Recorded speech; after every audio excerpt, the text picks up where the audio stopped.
विद्यालय न बने तब तक गरीब का बच्चा सफर न करे, इसके लिए कहा कि अपने बच्चे को आप प्राइवेट स्कूल में भेजिए और उसका एक रेगुलेटेड फीस सरकार प्राइवेट विद्यालयों को दे सकती है।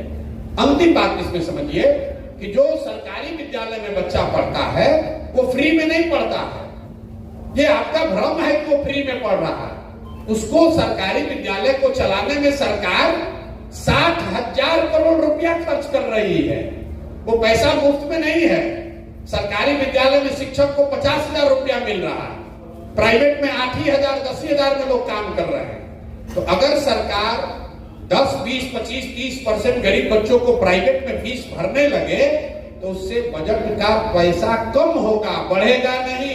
ये उल्टा गणित है। प्राइवेट में अगर बच्चा पढ़ने लगे तो सरकारी खर्चा कम होगा और जो पैसा बचेगा उससे नए विद्यालय, नए तरह की शिक्षा व्यवस्था बनाने का ये जन स्वराज की सोच है। दूसरी बात आपने कही पलायन को लेकर, पलायन रोजगार कैसे खत्म होगा। कुछ लोगों को लगता है कि भैया कृषि से यहाँ सुधार होगा, कुछ लोगों ने बताया कि इंडस्ट्रियलाइज्ड होना चाहिए। तो अगर आप पहले रोजगार को समझना चाहते हैं तो सबसे पहले समझिए कि रोजगार के सृजन के कितने अवसर हैं। पूरी जो इकोनॉमी है, अर्थव्यवस्था है, उसके 3 स्तंभ हैं।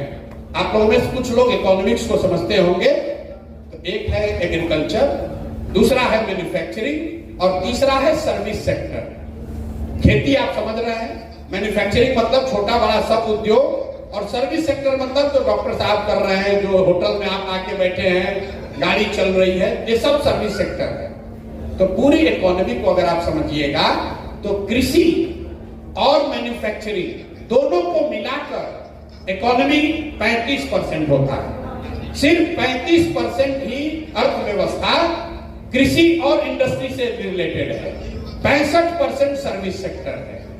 तो कई बार जब आपको लगता है कि सरकारी नौकरी से हमारा कल्याण होगा तो आंकड़ा याद रखिए, पिछले 78 साल में बिहार में कुल 23.25 लाख लोगों को सरकारी नौकरी मिली है।